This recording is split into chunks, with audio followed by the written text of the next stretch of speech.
We have a team of developers where Tim is working very hard continuously over day and night in multiple shifts, forking and pulling repos in the feature branch. And our tester Bill makes sure that everything works perfectly well across multiple devices. He is responsible for all the integration tests and other things. Over time, our team has expanded from just two persons working in an office to multiple professionals spread across the globe. These days, everything is moving to the cloud computing platforms. In this course, you will learn various DevOps services on Microsoft Azure, such as boards, pipeline, and much more. So upgrade your skills, grow your career, start learning right now. Hi there, welcome to this learning series of cloud computing with Microsoft Azure. In the following sessions, we would be learning about various DevOps tools and services available on Microsoft Azure Cloud. We would explore various use cases, perform practicals by creating instances for resources, exploring various options available on the cloud, on the portal. Before moving to the practical exercises, let us first explore what is DevOps and what we can do with Azure DevOps. So let's start. Azure DevOps is a service or a set of services that is available on Microsoft Azure Cloud, where you can plan smarter, collaborate in a better way with your teammates. They could consist of developers, testers, operational engineers, or DevOps engineers, or more. You could ship in a faster manner. You can make use of various repositories, be it Git, GitHub, or Azure offerings. With a set of modern developer tools and services, you can use various tools like Jenkins, Jira, or more tools uh, to integrate your project in a faster pipeline and speed up pace. So, what is DevOps? DevOps is a set of software development practices that combines software development and information technology operations to shorten the system development life cycle. It is vital in the industry. Earlier, we have only development and testing as a separate phases, but today we have automated the processes in order to increase our output and reduce the delivery time or development time. We could reduce the overall time and deliver the faster way, fixes and updates frequently when we can align with the business objectives. So DevOps consists of three basic components. It consists of development phase, quality assurance or QA, and IT operations. In the development phase, we are designated to develop what the object is, what we are want to develop. Actual coding takes place in the development phase. When a piece of code is written, it will be tested against certain parameters or standards. It would be termed as quality assurance or testing. And then we can have various set of IT operations that could be involved throughout development and testing. We would be working on with a team that could be separated in terms of geographies, gender, age, or experience, or technical skills, availabilities, and more things. So how we can combine in order so that they have a collaborative environment to work together. We can integrate these things with DevOps. We have a huge range of tools that are available to us when it comes to cloud. We can use various tools like Git. We can manage version controls. We could use containers like Docker, Kubernetes. We could also use Chef. We could use Jenkins, JUnit, or Selenium for testing. We could use Maven or any other tools like Gradle for build purpose. We can have a monitor with Splunk, Datadog, or more things. We could have a release, deploy, operate, monitor, plan, code, build, test, and these cycles continuously moving again and again. We can have a delivery pipeline where we would plan, test, and release our applications from our company directly to the customers. And we will also consist of how our customers produce output and generate results, and we can continuously monitor those things. And based on those reports or analytics, we could plan our next steps. So DevOps is a combination of all these processes. Most of you would be familiar with what is DevOps, and there's a difference between different software development models. Earlier we have a waterfall model, then we have the agile model, and now with DevOps we have a better or integrated solutions.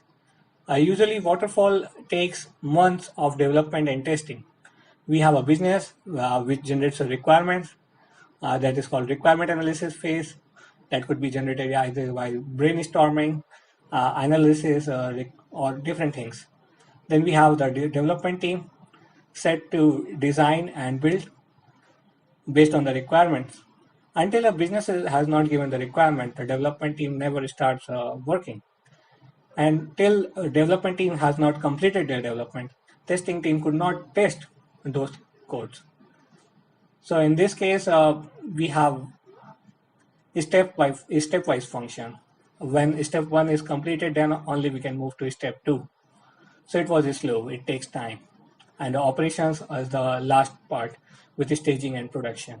With Agile, we have the testing and development phase integrated together and assign different set of slots. But it was not also much faster as we expect. It reduced the time as compared to waterfall, and the output is better than waterfall. But with DevOps, we can have integrated everything on the same phase. Businesses can raise their requirements every time or anytime. Development team can work upon various segments of code anytime, and the testing team may test on different sets of code based on different times or units. So they can perform or work parallelly, and the output is within the days. The Azure DevOps on the cloud generally offers 5 set of tools. First is Azure Boards, Azure Repos, Azure Pipelines, Azure Test Plans, and Azure Artifacts. We can integrate these 5 services to build our DevOps models on the cloud for any organization. With Azure Boards, we can plan, track, and discuss work across your team. You can deliver value to your users faster way. Azure Boards allow you to check what are the stats moving to the community. It could be compared to Facebook or WhatsApp or notifications tabs. You could have different notifications on your screen regarding your team or development phases at the stages what they are moving. You could check status, and it is good for a team when they work in a collaborative manner. Then we have the Azure Repos. It is a set of repository. You got unlimited cloud-hosted private Git repository. You could have the Git repository, the private, and it is unlimited. So you can have a large number of repositories on your hand. You could collaborate, pull requests, generate advanced file management, and perform various operations with repository. Then you have the Azure pipeline with code integration and code deployment. That works with any language like Python, C, Java, Ruby, C Sharp, .NET, or any platform, be it Windows, Linux, or Mac, and the cloud. You can connect a GitHub or any Git provider and deploy it continuously to any cloud, be it Azure, AWS, IBM Bluemix, or more. You have this pipeline in order to arrange everything in an orderly fashion.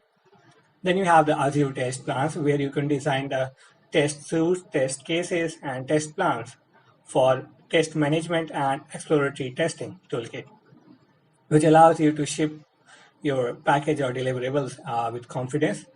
You could perform different set of testings based on test plans. Then you have the artifacts. That is a deliverable model.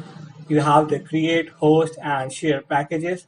You could easily add artifacts to the code integration and code delivery pipelines. As you're working in a team in a collaborative manner, you could make use of Visual Studio Team services in order to add a code repository. You could have the build and deploy model. You can load the testing. You could release it to the public.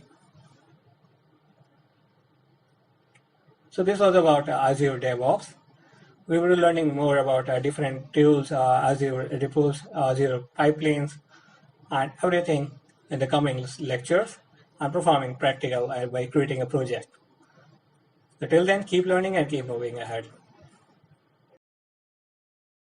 Hi friend, welcome back. We are learning Azure DevOps, and here in this lecture we're going to learn about Azure Boards, which is a DevOps tool. So let's start with Board.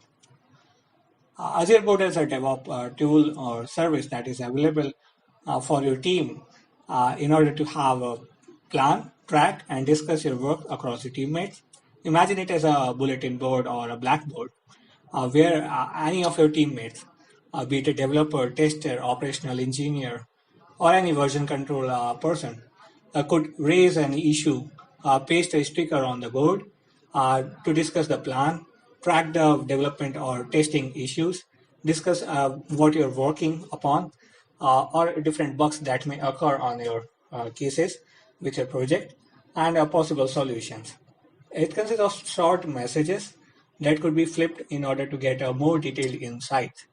That could be the board is available to every person on the team. You could remove any person, so the board is no longer visible to him. But when your teammates are there, certain issues could be discussed in order to lead your project uh, in a timely fashion. So here it is, how it looks like. When you create an instance for Azure boards, you have different options. So you have the backlogs, you have the analysis, you have the develop, you have the test stages. Any one of your teammates could add different items by hitting the new item option. The code would be the simple. Here issues are displayed at the title, the change initial view, GSP locator interface, phone sign in, slow response on information form, and so on, such things. You could write any of the issue, be it less described. And the person who has raised the issue is or her name is being displayed on her. When you click on the board item, it will be very detailed. You could add details. So with Azure Boards, you got an interface that let you track tasks, features, or bugs. You have the three basic components here, or types of items. You have the epic, you have the issue, you have the task. You have the backlog. When there is nothing on the foreground that is not being done, it sits on the backlog. But when an operation is started to be worked upon, it is raised as an item.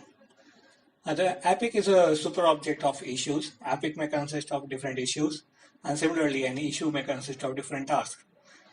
Say an issue could be stoppage of a software or component. So crash of a software component. So the issue may consist of different tasks that could be resolved in order to solve the issue. You could add different tasks, and the combine of those issues will be raised as an epic. Each time we create or add an issue, task, or an epic, it means we are creating a work item. So at the earliest phase, you have everything in the backlog. You have the to-do list. When nothing is done, it is assigned to a to-do list that we have to work upon. When we have started working upon that thing, the status change is still doing. And when it is not being done currently, it is moved back to the to-do list or the backlog. When a work is a certain task or issue is completed, the status is converted again back to done.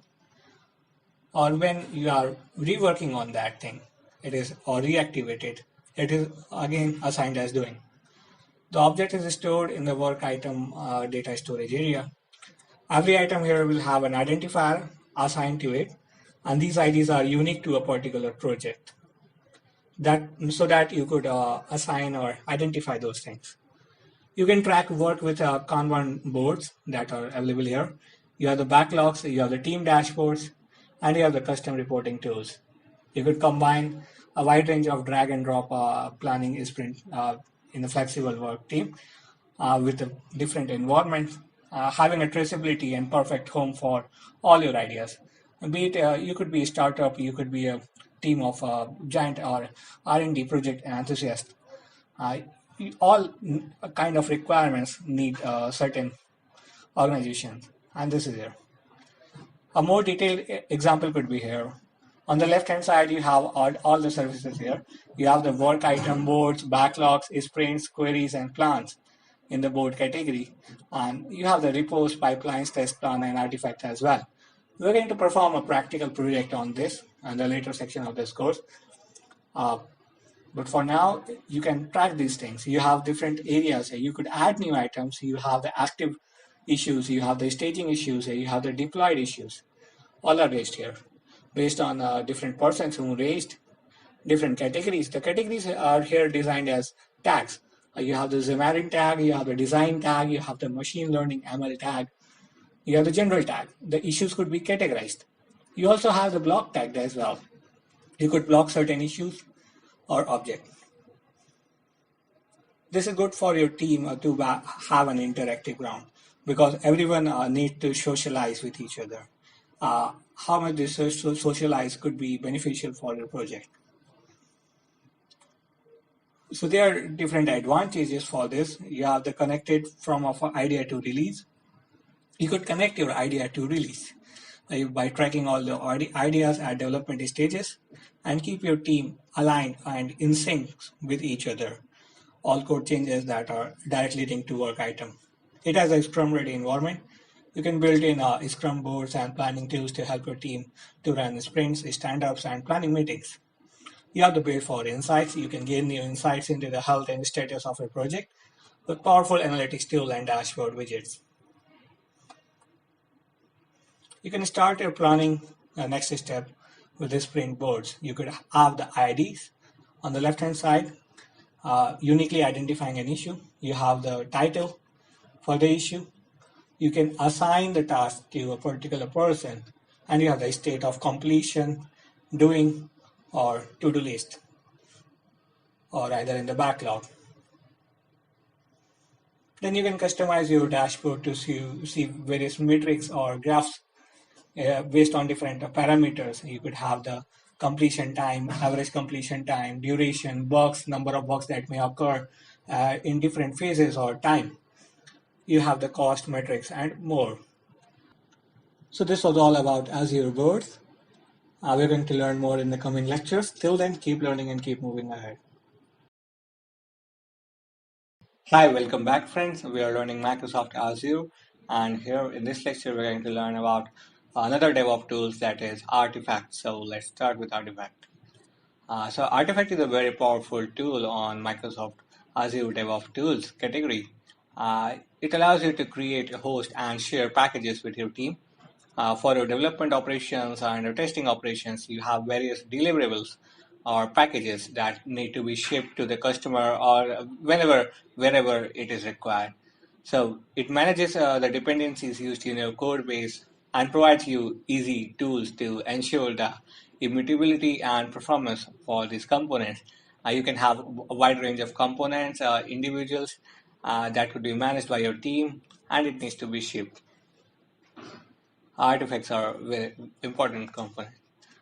Here it allows you to create and share Maven, NPM, and NuGet package feeds from public and private sources. For those who don't know what is Maven, Maven is a powerful project management tool that is based on a project object model. It is used for project build dependencies and documentation.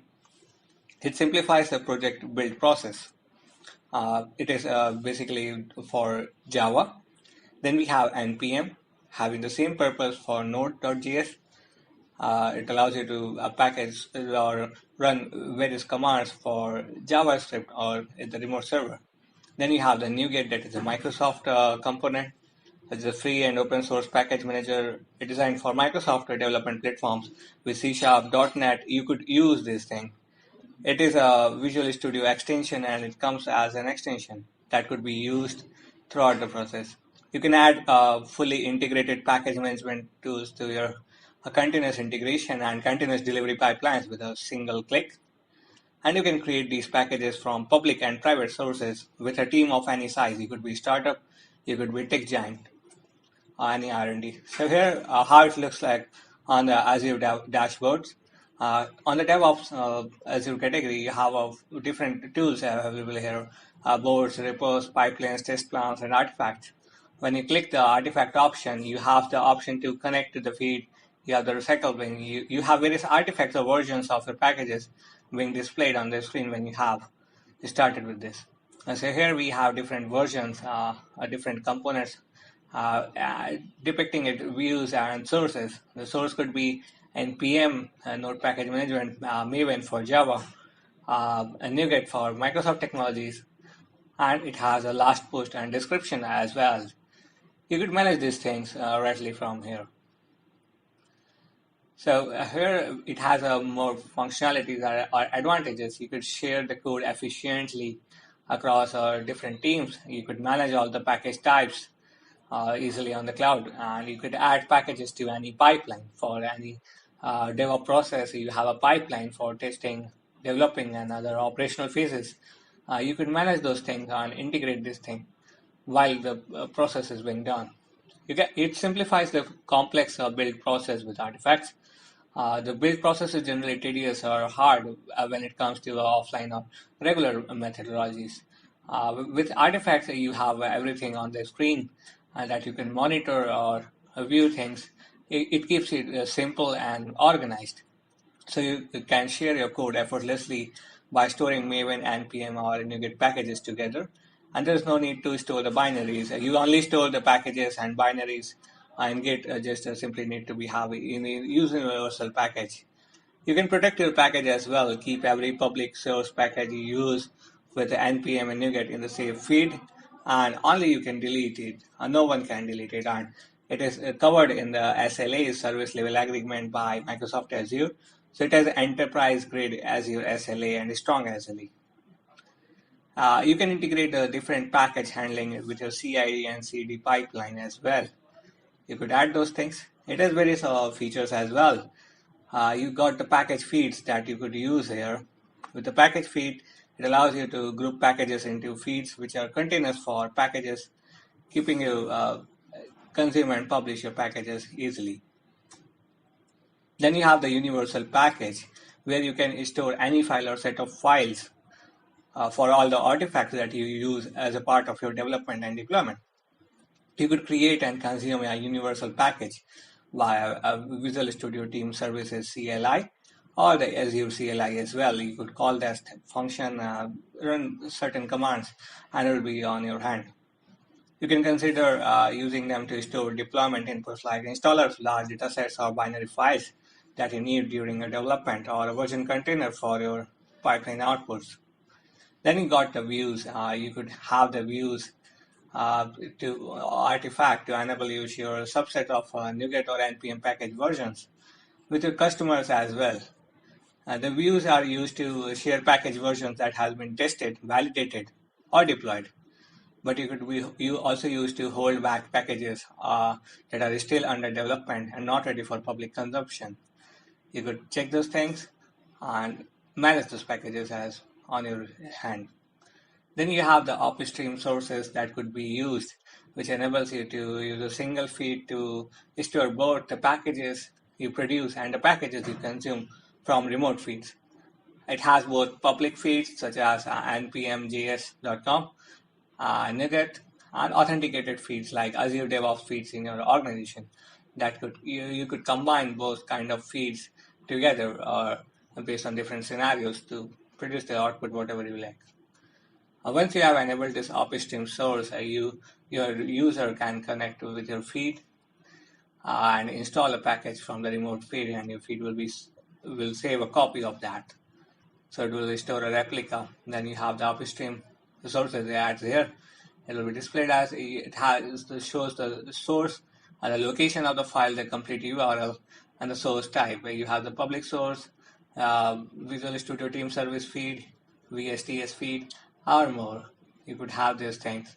You could add upstream sources, you could delete, you could move up, you could check permissions, add views, and feed details. Then it comes to symbols, and uh, when it comes to testing on different deployment, you can have various kind of symbols, user-defined symbols or custom symbols that you could be used, and it will be stored as a separate in this entity in a symbol server as well.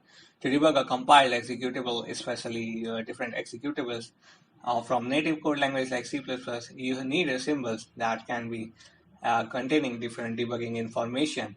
The artifacts make symbol support and publishing quick and simple. You could add symbols, you could have different symbols, you can have the display name, path, and search pattern for that. So this was about Azure artifacts. We're going to learn more in the coming lectures. Till then, keep learning and keep moving ahead. Hi there, welcome back friends. We are learning Azure Devops, and here in this lecture we're going to learn about Azure Repos, which is our DevOps service or tool available on the cloud. So let's start. Azure Repos is a set of version control tools that you can use to manage your code. When you are writing a code or a piece of software, it may have different versions based on different requirements.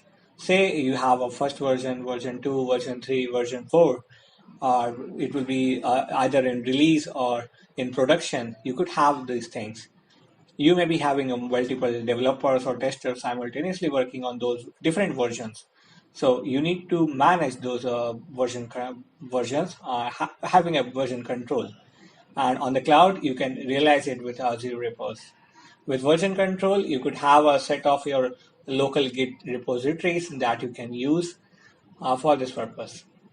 It consists of Git. Azure DevOps service includes free and unlimited private Git repositories. You can have unlimited number of Git repositories that you can use for free. Git is generally used version control system. It is very common and very popular. There are various alternatives for Git. You can also use those tools as well. You can use GitHub, or you could use code commit or code pipeline of AWS as well. You could integrate those things. However, it is not required. Git is a distributed version control where you can have a local copy of your code, which is a complete version of your repository as well. It consists of fully functional local repositories and that make it easy to work offline or remotely. You commit your work locally, and then you have to synchronize your copy of the repository to the server, and it will be available to other users or developers or testers who are working on those versions simultaneously.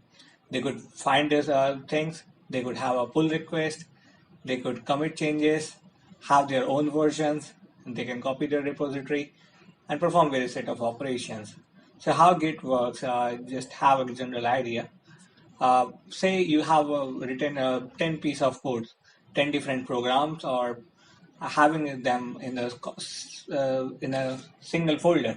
So on your local computer or your local PC, you have a working directory where you have all the files, all the programs written together. You can uh, move this to staging area by writing the command git add on the Git console.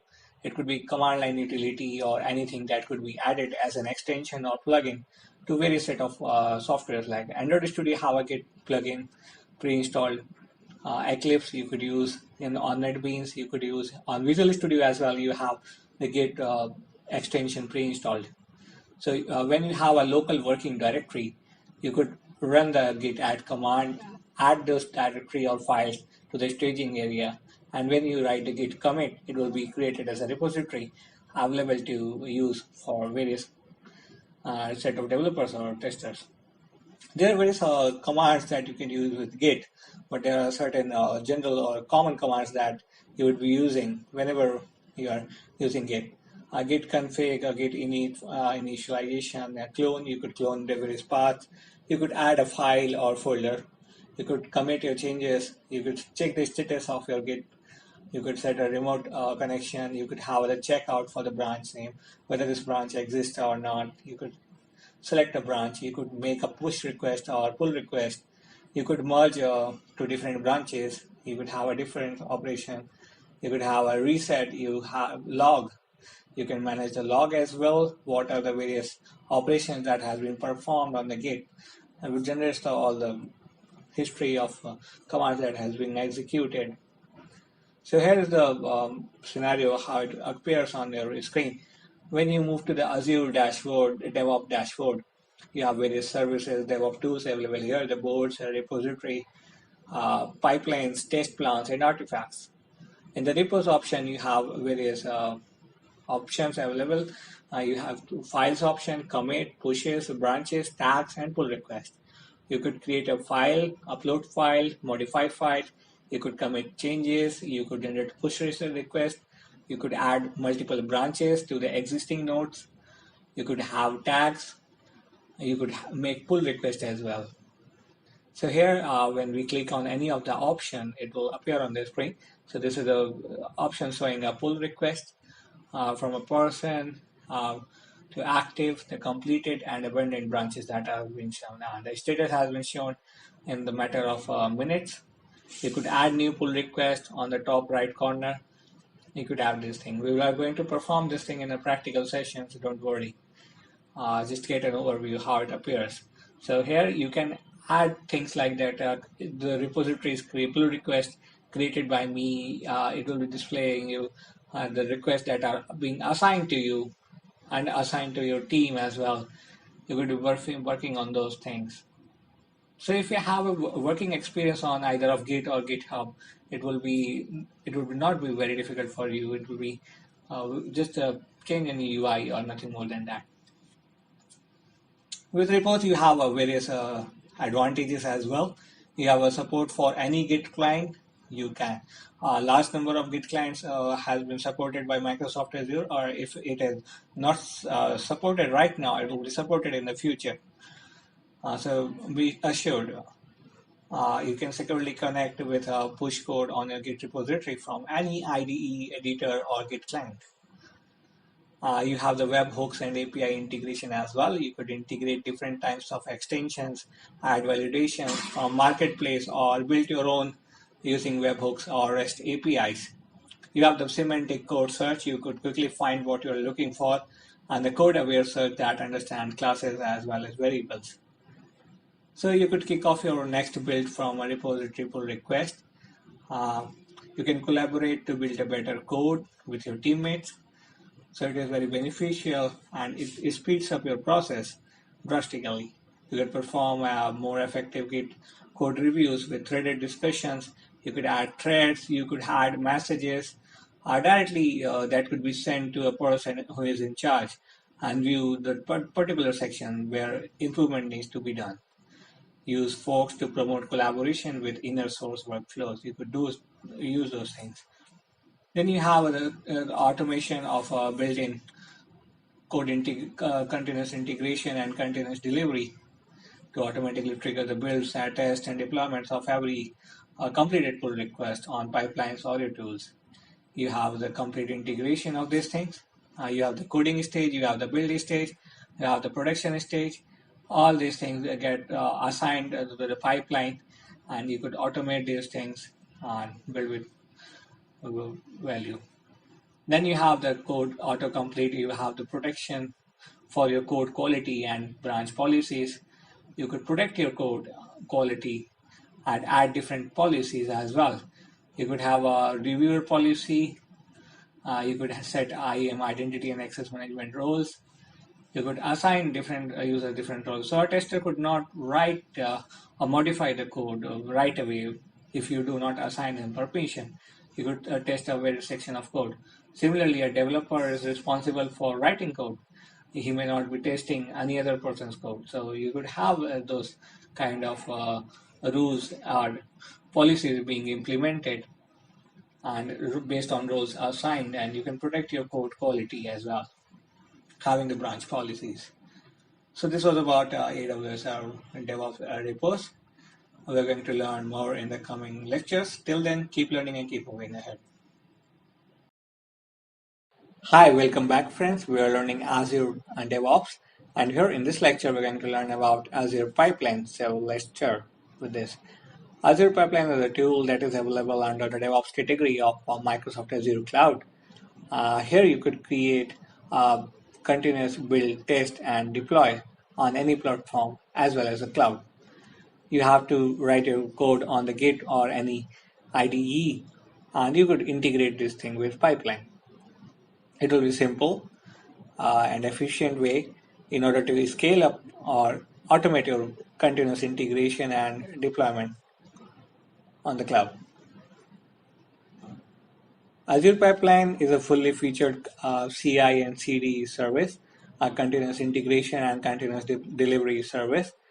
It could be incorporated with your preferred Git provider, as we have Azure repos. It could be integrated with any Git provider and can deploy to various cloud services, also on other clouds as well.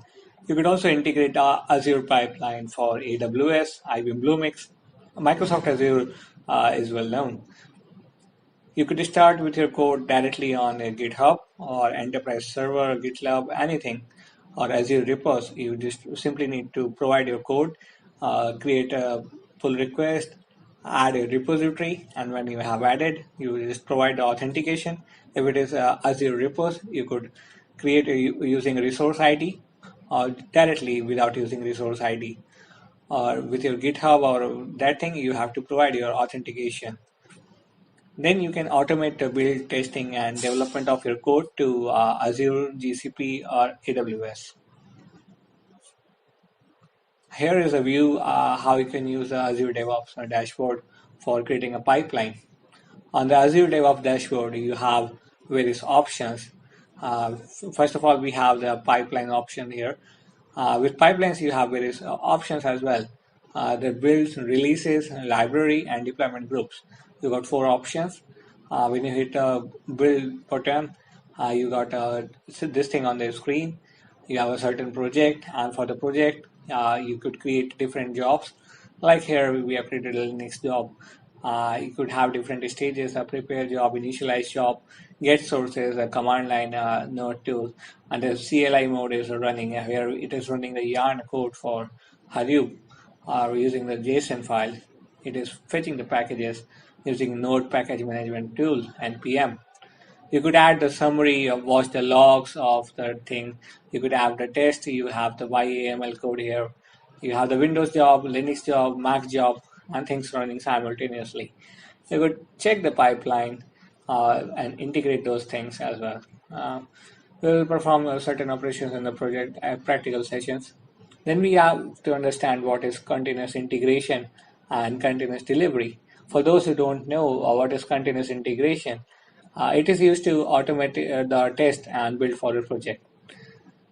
You are writing your code or test. Certain test scenarios need to be automated, like unit test needs to be automated, both for Android or any other platform that could be done. And the building of your project has to be automated as well in order to increase the efficiency, reduce the time, overall time consumed by manually testing those things. You could write a simple script, the earlier test scripts that executes your code. The continuous integration helps to catch bugs or issues at the early stage of the development cycle when they are easier and faster to fix, rather than to find as thing after the development phase. When you find the bugs or any other issues or faults or any things like that at the earlier phase, they are easier to detect and fix. The items that are known as artifacts are produced from CI system, continuous integration systems, and artifacts are the deliverable models. They are used to continuous delivery release pipelines to drive automatic deployments. So different things are being automated here. With the continuous delivery, which is used to automatically deploy and test code and in multiple stages to help drive quality, it has the stage that comes later after the continuous integration. They are incorporated together in order to efficiently move with the DevOps. The continuous integration service provide deployable artifacts, including infrastructure and applications. The automated release pipeline consumes these artifacts to release different versions and fixes for your target device or target OS of your choice. It has various advantages over the different alternatives. You have any language or platform support. You could build, test, and deploy anything in Node.js, Python, Java, PHP, Ruby, C, C++, .NET, Android, and iOS apps. Or multiple languages are also supported as well. You have the PHP support, HTML support, or more language support. You can run the parallel process on the Linux, Mac, and Windows. You could write any script in any language, and it will be deployed on any environment, Linux, Mac, or Windows. You have the container support for Kubernetes. You could easily build and push images to container registries like Docker Hub, Azure Container Registry, deploy containers to individual hosts, or Kubernetes. It is extensible, so you can explore and implement a wide range of community-built test, deployment, and tasks, along with hundreds of extensions that could be found on the cloud. It is deployable to any cloud, so you could deploy using continuous delivery of your software to any cloud, be it AWS, Amazon Web Services, Google Cloud Platform, Microsoft Azure, IBM Bluemix, Salesforce Heroku, or anywhere where it is supported. You could visualize the development to any number of different stages. It is best in class for open source. It has a support for open source, so you could ensure the fast continuous integration and delivery pipeline for every open source job project. You could get 10 free parallel jobs with unlimited build minutes for all open source projects as well. You have the advanced workflow and features. You can take advantage of easy build chaining and multi-phased build support for YAML, test integration, release gates, reporting tools, and more. You have the logs and other features as well here supported. You could have a powerful workflow with a native container support. You have the container support. You could implement a Docker, move in a virtualized manner in the efficient. Docker, you could use the Docker images, and if you don't want to use Docker, you could simply omit that step. Then you could integrate on any device, any platform. You could have Linux, Windows, Mac agents ready to be used for managing different hardwares, virtual machines, and cloud-hosted agents. You could get complete CI and CD pipeline support for every major platform and tools. You have the flexible deployment for Kubernetes or serverless computing using functions or Lambda function on AWS to build a serverless environment as well. You could deploy for any other CI system from external like Jenkins or other tools as well. Currently, it is Microsoft Azure is offering this thing. You have the 10 open source projects for free that you can use 10 parallel jobs with unlimited minutes per month. Or you could use a Microsoft hosted CI and CD where one parallel job with 1800 minutes is free per month, and one free parallel job with a similar unlimited minutes per month for self-hosted CI and CD. With your free account, you could access these things. If you are a student or learning these things for the beginner level, you could use these things. Or if you are an advanced developer, you already know how you can use those things. You could move ahead with pay-as-you-go option, where you would be costed only for what you use. So it will be very cheap if you want to develop those things. We are going to learn more in the coming lectures. Till then, keep learning and keep moving ahead. Hi, welcome back, friend. We are learning cloud computing with Microsoft Azure, and we're learning Devops. And here we are going to learn about test plan. So Azure test plan allows you to create a test plan and test suits for your team. For testing purpose, you need to have a various test cases that you could check your application against. The development team will perform the development operations, and you could track various manual testing and sprints or milestones based on this testing plan. So you have three types of test management artifact: test plan, test suite, and test cases. So test cases are the basic thing. Each individual cases, say we have a formula called A plus B equals to C. For this thing, we can have a rule like the value of A and B must be between 0 to 100. So we have different set of inputs, possible inputs that could be provided to our system in order to have the output in different ranges. So we could not check against each input value, and that's why we devise certain test cases. So the test cases could be the boundary value, the initial values, the mid value ranges. Say for boundary value, we have a 0 and 100 as an input, 0 for A and 100 for B. Then we can add another test case, say 100 0, 2 98, 98 2, anything like that. Any value, any random value for A and B between the ranges that could check each kind of or category of test cases or possible inputs. Then test suite is a combination of various test cases. That when we have different types of test cases, we can combine it to have a group test cases, and we can group it, arrange in different separate testing scenarios based on a different plan. Then we can have a plan as well, which is a combination of multiple test suites where we can group together different test suites and individual test cases. This includes our static test suites, our requirement-based suites, and the query-based suites. The query could be performed with an SQL query or any kind of query on a database or store. Then we can have requirement-based suites based on different requirements of the users, or static test suites that will remain similar throughout the application. So it will not change as per the requirement, as per any given input. So it will have a constant impact over everything. Testing is vital for any kind of DevOps operations, and we need to have the test cases, suites, and plans planned accordingly. Azure test plans help us in this case.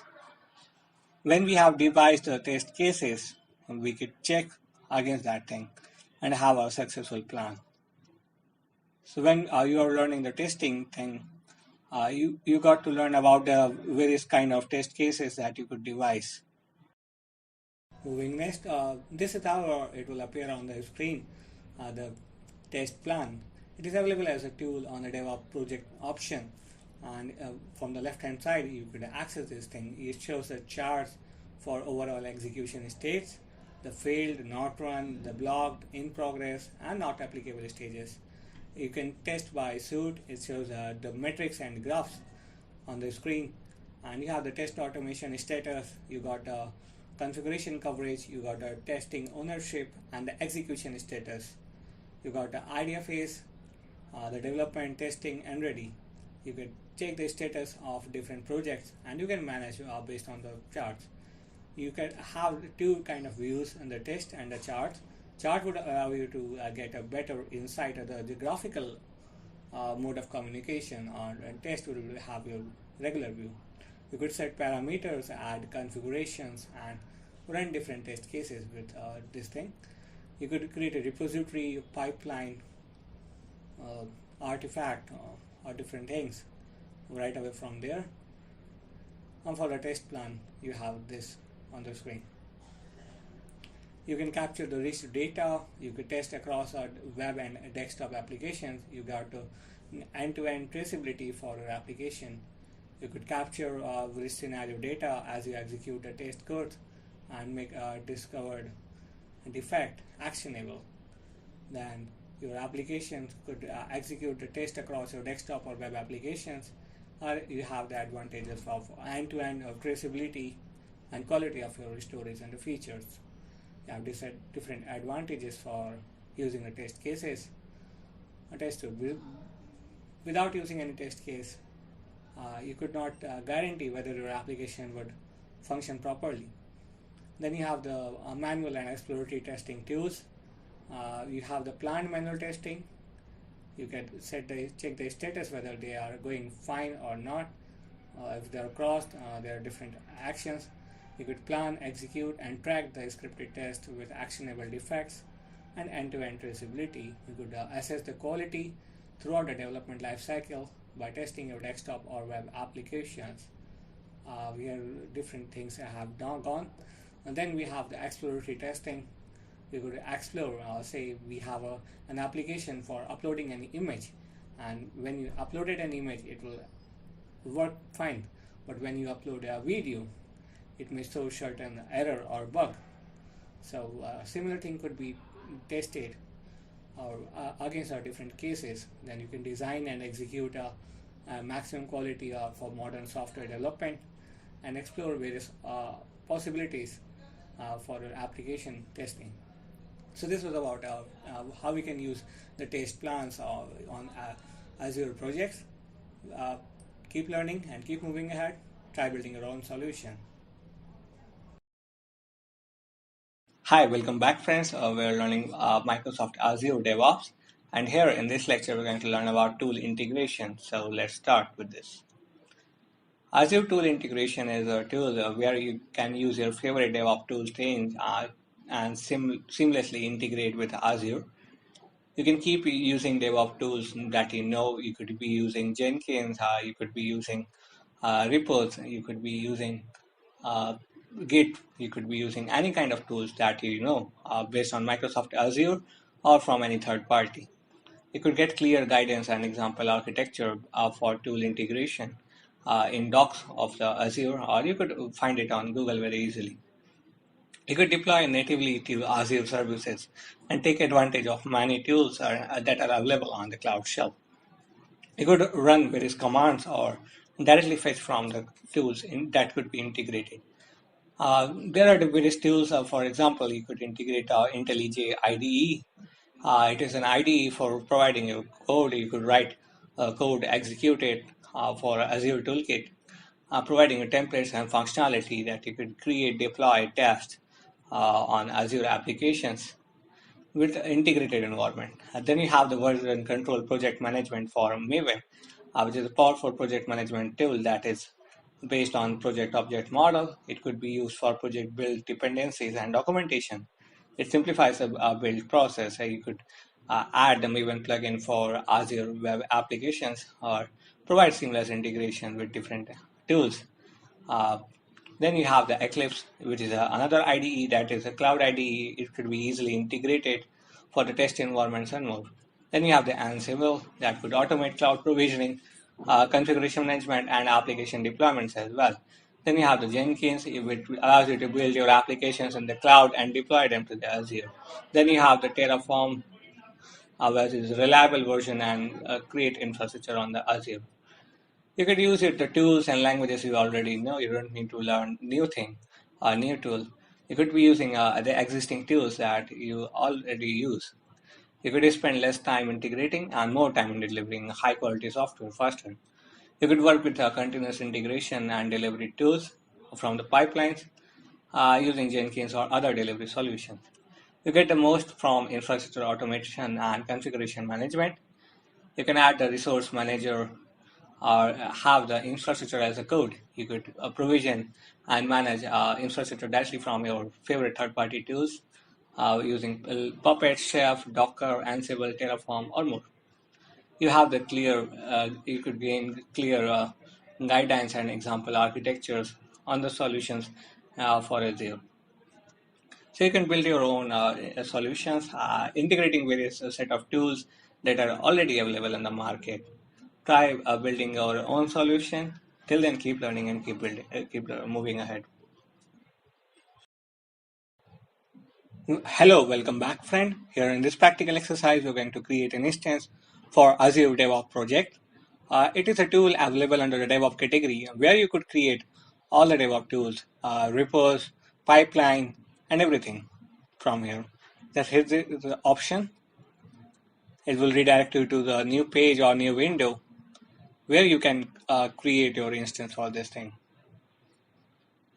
You can have multiple projects simultaneously, but if you don't have, you can create with a new DevOps project right away from here. If you have an existing project, it will appear on the screen. So here is an option. You have to choose a new application. You can take any platform, Python, static website, Java, Ruby, or your own language, or .NET, anything. Select any platform, whatever it feels like your project will be developing on.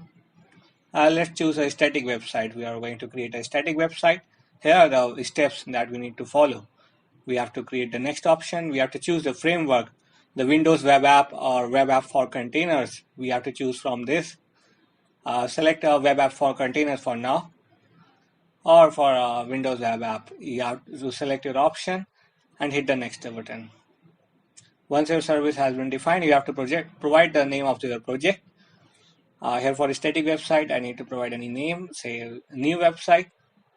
You have to choose the Azure Devops organization, provide an organization name, choose a subscription. Currently, I have a free trial account. You could have a pay-as-you-go or any other option, the subscription. Select the subscription that you want to associate and provide the location where it will be hosted. So the US Central, the Brazil South, any region, whatever you feel like. The pricing tier could be different, standard, premium, basic, free, or shared. You have different plans here for free or for anything. If you are working for demonstration, you could go with a free or based on a requirement or the code, the CPU usage, the memory that you require. You can choose any plan. Hit done when it is being completed. Then your project will be started, and you could proceed with adding repositories, creating a DevOps pipelines, having a test lab, and everything after that. The service creation has been initialized. It is being provisioning, and it may take certain time. It will appear on the notification panel once it has been done. The processing has been done. It will be available to you.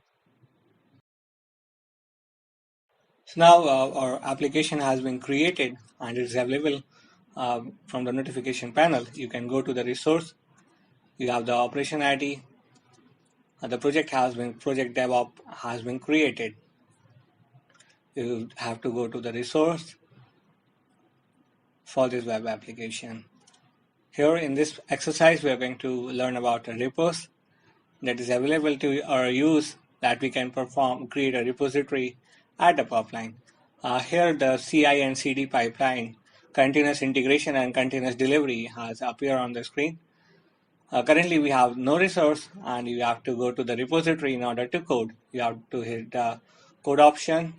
It will appear on the new screen. Here we have the master node, the developer, the build and different environment setup being done. You have to provide your name or email ID and the location and just continue. The name will be the resource ID for this instance. It will be automatically taken, or it will redirect you to the Azure Devops ID or dashboard. Here on the left hand side you have various options like boards, repos, pipelines, test plan, and artifact that are the DevOps tools that are available to you. You could handle all these things right away from here. You can create a new folder or a new file using code search or different thing here in the repository. So we have to create a new folder. Say we just need to provide a name for our folder. Say root site. For the root folder, provide any file name, the file that you want to create. Because it could not create an empty folder, we have to provide for a website we have an index.html page. Let us write a code for here, the index.html. We are going to write a HTML script. You could simply create any kind of file like Python script, Ruby script, C#, .NET, Java code, or anything, any kind of program file. Or you can also upload images or videos from here. You got to write this thing, simple code. Let's just write a HTML head, provide the H1, welcome on board. Just write a simple message on the screen in the heading font. It is just to save. You could write anything. You could also perform the copy paste operation here. If you have an existing thing, you could upload an entire file. You don't need to write everything right here. You can link this to any other work item. You could have the preview, you have the fetch option and different things available here. You could create a pull request from the master node into the master node or anything. So here is the overview about this project. You could add the project description because it currently does not have any description. You could add the description for your project.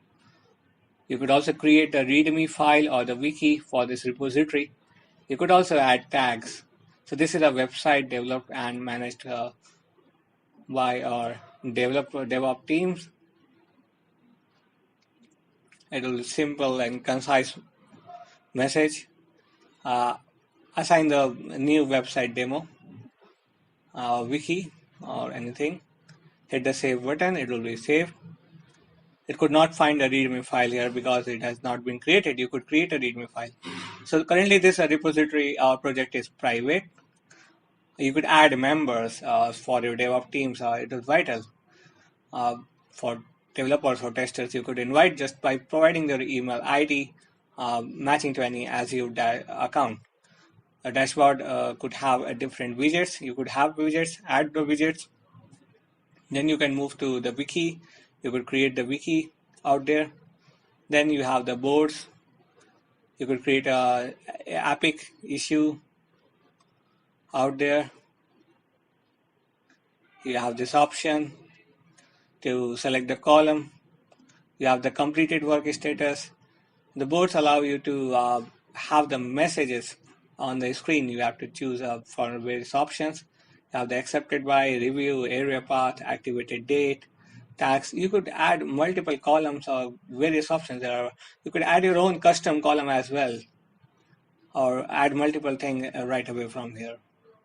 You could add a different work item that your team is performing, and will be shown as a status to your other teammates so that they can perform their work very well in a synchronized manner. And then you have more options on the boards. The backlog, you could manage the things that are in the backlog. The to-do list, the doing status and the done status are assigned for each kind of entity, work items. You could add the sprints, you could add the work backlogs, you could add the queries. Just it's simple. You just need to provide any item name, provide a simple description. It will be added. So here we have the to-do list. When we have assigned certain thing in the to-do list, after that we could change the status to doing or done. We could not directly have a done status for anything. So it will appear on the screen. So to-do list will be helpful for our developer or tester team, what they have to do actually. The manager or administrator would simply add things on the to-do list. And based on that, they would be requiring this thing. Then we can create a query here. You could add the sprints as well. The queries are supported in different formats. You have this task, the unassigned task. It has not been assigned to any person. You could assign it to any person. You could add work item. You could monitor the backlog. You could add the capacity.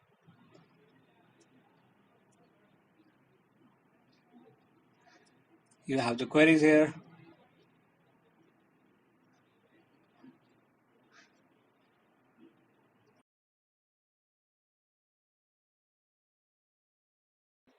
Just next to repos, we have the option for pipeline, where we could create a new pipeline for our project or monitor to the existing pipeline. You have the options for builds, releases, library, task group, and deployment groups. You could select the pipelines for builds, that deliverables, everything that you have. You could check the releases. You could import a task group or add a deployment group here. You could add a deployment group to define the logical group values. You can monitor the available pools that are there. You could have the test plan just next to pipeline, where you could generate the test suits, test cases, and a complete test plan for the testing purpose. For any kind of testing, you could add this thing because testing is a vital. You can have runs and you can load the test cases. You have the executables here. You could create a test run using automated scripts or the options that are there. You have to add the items first. Then you can load the test files, test operations. The load test is here. Currently we don't have any test, so it is not available. Then we have the artifact option, where we can add the artifacts. You can go to the user hubs in order to license the artifacts. Artifacts are the deliverables final end of a piece of component for the softwares that are required. The work items, pull requests, the favorites, these all are available. You can see the marketplace. You can browse that thing here. You got the feature description. You got different set of tools you can add. The Azure artifacts, the delivery plans, Sonar Cube, time tracker. These are small plugins or tools that could be added to the DevOps project and that you're working upon. There are certain tools, small utilities that could be available. They are for free, paid, and different purpose. So here is a delivery plan that is for free. There are various questions that people used to ask. You can also ask your question regarding any doubt for this tool. You could add this thing for your project to monitor different things, to increase the accessibility or performance of your complete DevOps operation. You could integrate the Slack module. You could add the IIS web app explorer. You could add the Slack integration for different tools. You can monitor all these things from here. You have got the project homepage for Visual Studio. You got the release pipeline. You got the agile backlogs. You got the users and groups. Or anytime you want to code or modify everything, or access the pipeline repos or different tools, you can go there. From the dashboard, you got these things. So our build process is in progress. It is showing, and we have committed our first commit, so it is showing on the screen. Then we can configure our project by going to the project settings, adding different tools or set of rules. You could delete the team project. You could add the members. Adding member is the first step after creating a project, because if there are no members, who will develop the project? You have to add the IDs, provide them certain roles. You can add notifications or check the notifications that may occur for your project. You could set the service hooks. You could monitor the dashboard here. You have various options here. Project configurations regarding boards, the team configuration, the GitHub connection, the service connections, the agent pools, the retention for testing, and more options are available here. So you can add the retention, the days to keep automated test run. You could set for 30 days, for 20 days, anything. For manual test or attachment, you could set the retention period for the testing to be done. That will be automated, or process will be regulated. You can check the backlog. You can explore various options available here. You have to try everything in order to be profound enough to gain expertise here. You could perform the analytics. You could create a release here. Just add to the pipeline. It is being added to the development mode. So first we need to create a development trigger in the pipeline. When a development has been done, then we can perform testing. So it will first add it to the development, and we have added the artifact here, and it may appear on the screen at a certain point of time. Here the release one is there for our project, and we can create more releases. Currently we have created a release regarding the development phase. Later on we can continue for the testing phase as well. Here we have the to-do list on the boards that we can monitor. And based on to-do list and deliverables, we can integrate everything pretty simply then. When you no longer need this project, you could always delete, but consider this deleting only when you really don't need it anymore. to be safe, and in order to keep your project safe, you must have a backup plan. Hi, welcome back, friends. We are learning DevOps with Microsoft Azure, and here in this lecture, we're going to learn about Dev Test Labs. So let's start with this. So Azure Dev Test Labs is a service that enables developers on a team to efficiently uh, manage virtual machines or platform as a service resources that they need for developing, testing, training, hackathons, and demonstrations. You could perform scenarios. It provides you a wide set of tools or a platform as a service resources or services on the cloud that you could use with virtual machine or virtualization containerization tools for different purposes that could be serving a developing environment. You could train your class on the training purpose. You could add the testing modules. You could organize a hackathons or provide demonstrations for that without waiting for constant approvals on the tools that they need. You can quickly provision development and test environments. You could minimize the waste with quotas and policies. You could set automated shutdowns to minimize the cost. It has both a Windows and Linux environment builds as well. So here are the four scenarios that it could be used. For developer, it could be used as a developer machines. You could have different virtual machines or different set of tools that are available to your developers. Then you could have for testers, you could have various tools organized in a pipeline or having various set of cloud technologies that could work for your testing environment. Then it could be used for training and education purpose as well. You could train your clients or host different modules.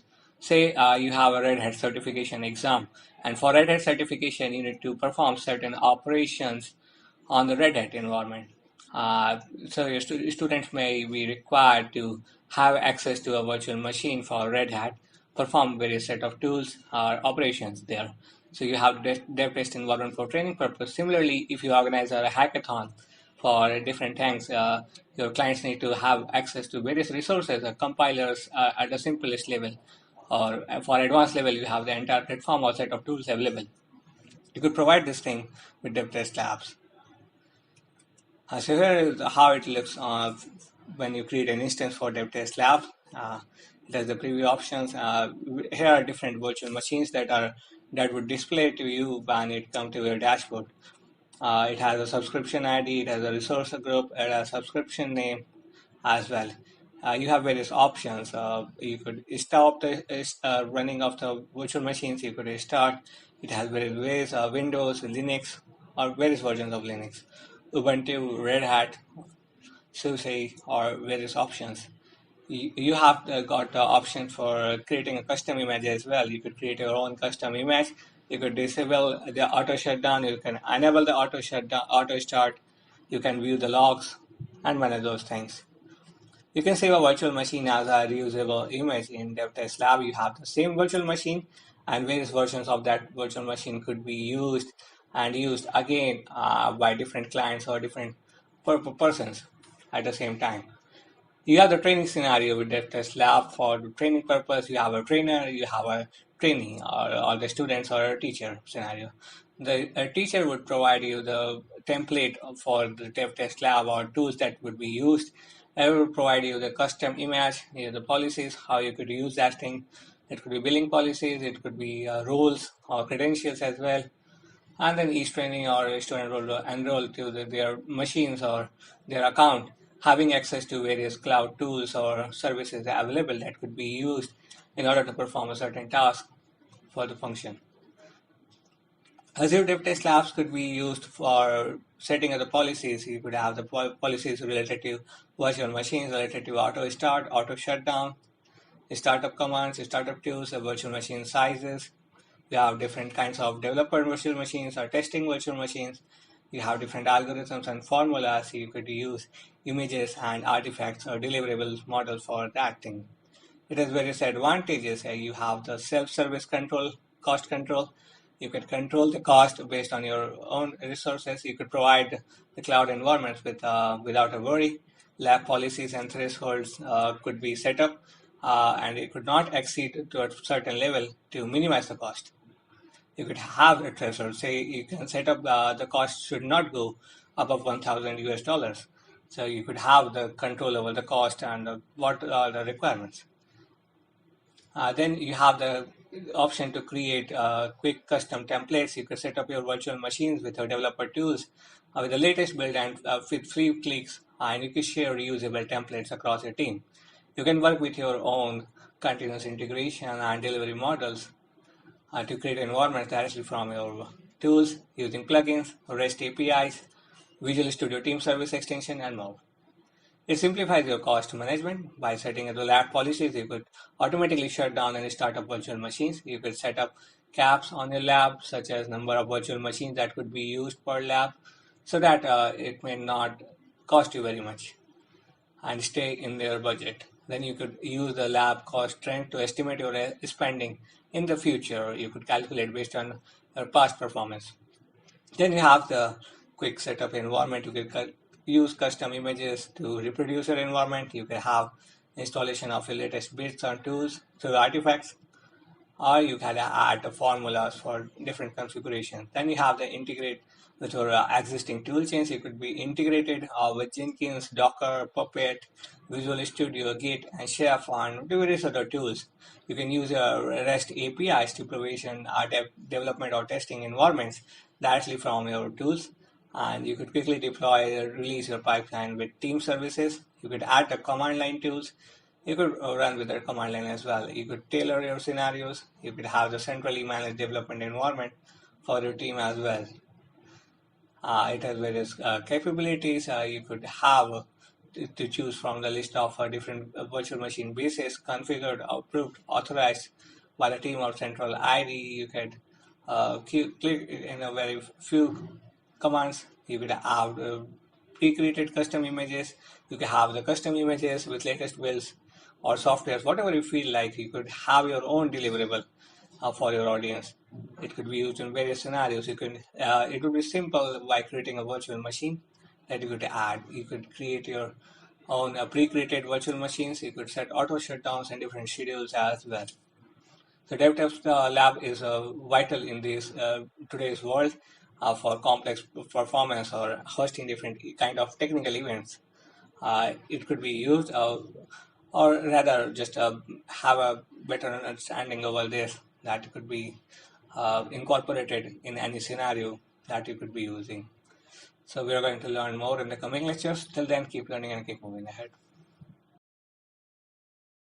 Hi, welcome back, friend. Here in this practical exercise, we're going to create an instance for DevTest Lab, which is available under the Devops category on Azure Cloud. So let's start with this. At this option to create an instance for lab environment, you can have a multiple lab environments. It will appear on the screen. If you want to create a new, you could create a DevTest Lab option here. Then you have to provide certain details. You have to provide a name for your lab. You have to choose a subscription plan that you want to associate with this. You have to choose the resource group. You can create a new resource group or choose an existing resource group. Resource group is a combination of resources that you want to arrange in a similar manner. Then you have the location. You have to choose any location, say South India. Then you have to set the auto shutdown to enable or off. You can set the shutdown for lab, so it will save your money automatically. You can set the public environment.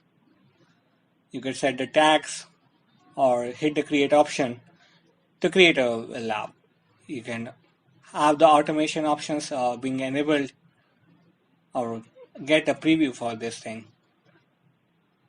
The development is being in process, and once it has been deployed, it will appear in the notification panel, so you could monitor this thing. It may take few moments to initialize. Meanwhile, you can plan your next steps. So now it has been deployed on DevTest Lab instances. You can hit the resource option to go to the resource and where you could manage these things. You got the option for input, output, and the templates. You could set the test lab in a separate environment you want to access those things, you have the CLI parameters, the PowerShell, .NET, and different credentials. You can go to the resource by clicking this option, Test Lab Demo, Microsoft.dev Test Lab.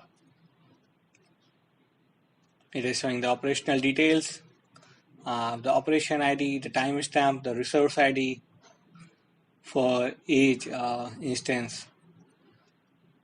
You could use the correlation ID to associate this thing with other applications. So hit the Dev Test Lab Demo to access our instance for lab. Lab could be used for training purpose, for testing, for development, and any kind of things where you have a large number of audience or clients, users are willing to access a certain resources like virtual machines, compute resources, the storage resources. You could have these things. So there's a connection error here. You could refresh it. The connection error is due to the internet connection, either the server side or the client. You can always refresh, or once your application on Azure may take certain time, you could wait, do your other works on revamp again, and you could access the resources from all resources option from the dashboard portal.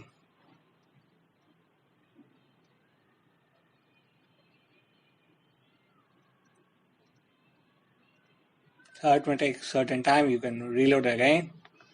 It will appear to you once it has been deployed. So it is available here. It is showing the detail for the test lab. You have to hit the test lab demo option.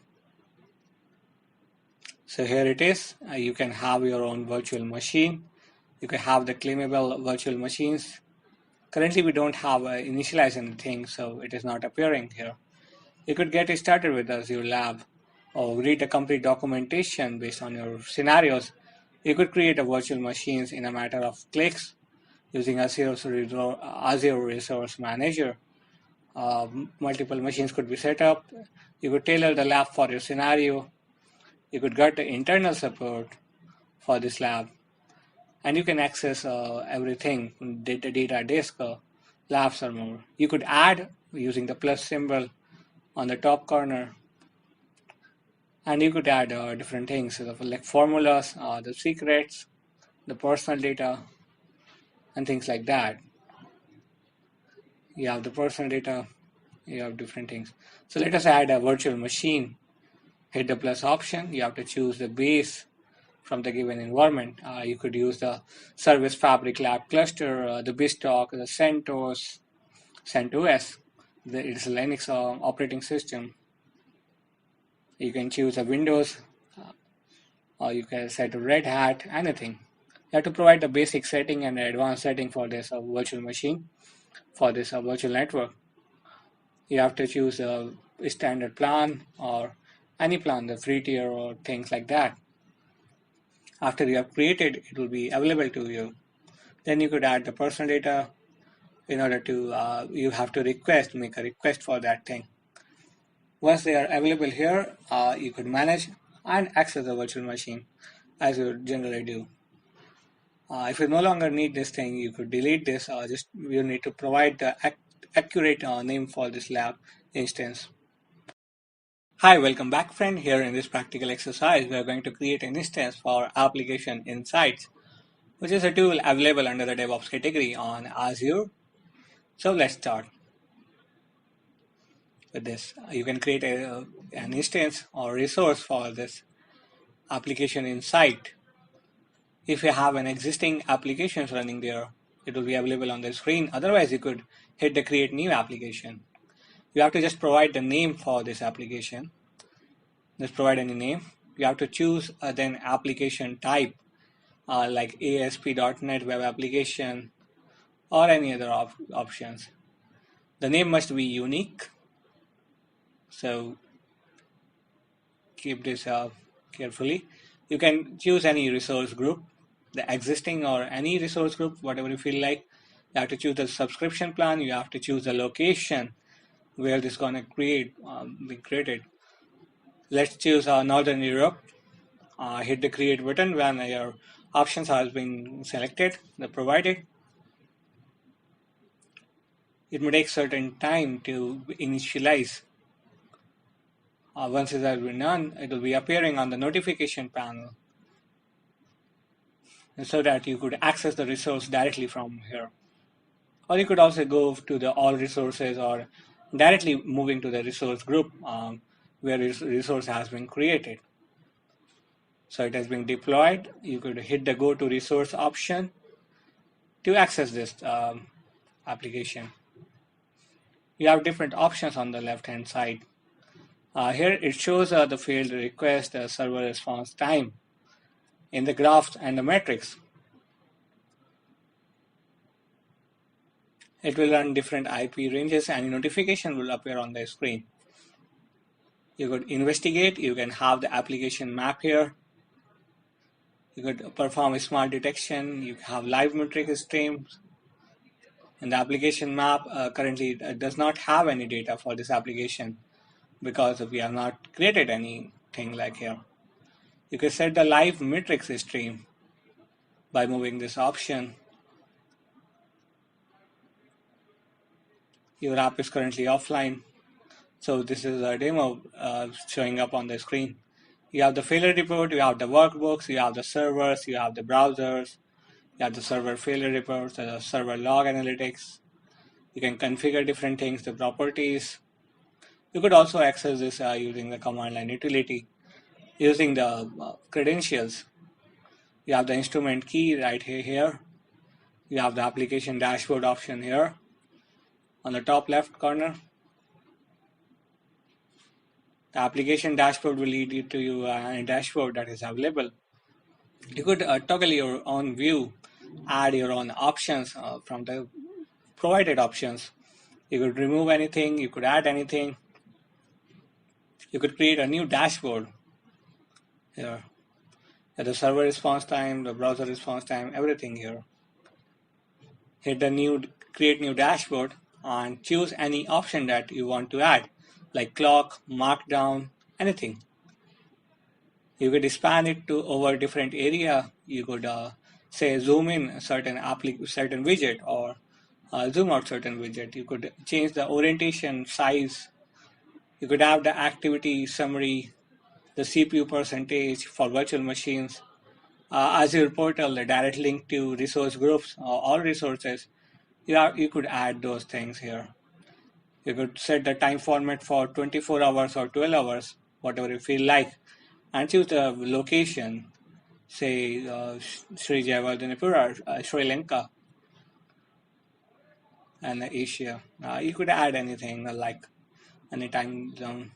You have the IRM, can add the marketplace link to add the marketplace tools. You could expand it to different things, then it is customized. So it is showing currently two widgets because I've added it, two widgets.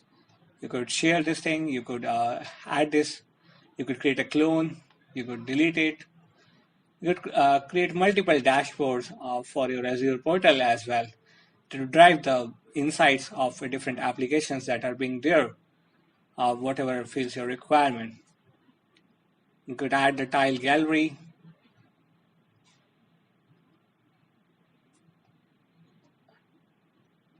You could add more options. You could also search in different categories, different services that is available. You could customize based on your requirement. So working on a certain DevOps project, you would need a certain set of tools that you're frequently using. So the frequently using tools could be added up as a shortcut on the screen. So it is a helpful technology, but it is not a very obvious thing.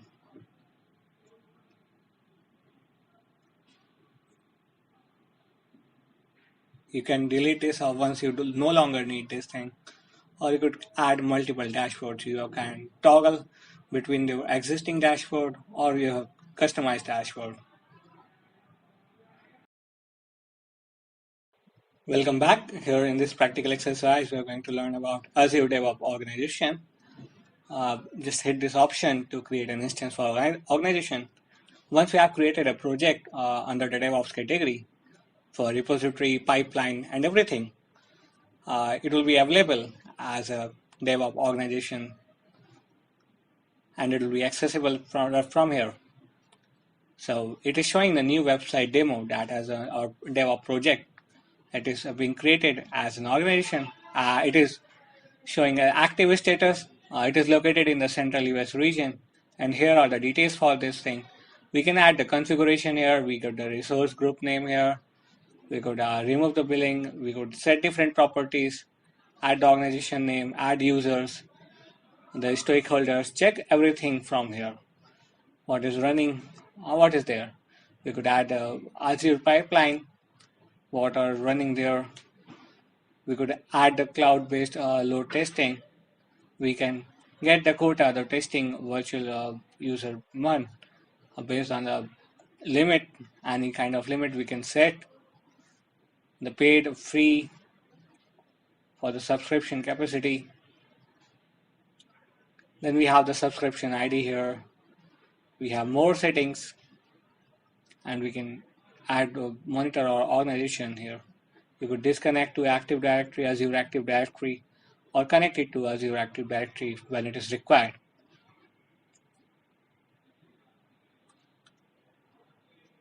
So you got certain options here.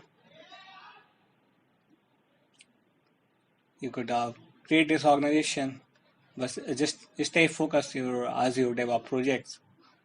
It is just an option to monitor things. When you have multiple projects running out there, they will appear in the organizations, and you could manage each one of them by moving to the properties from their own things.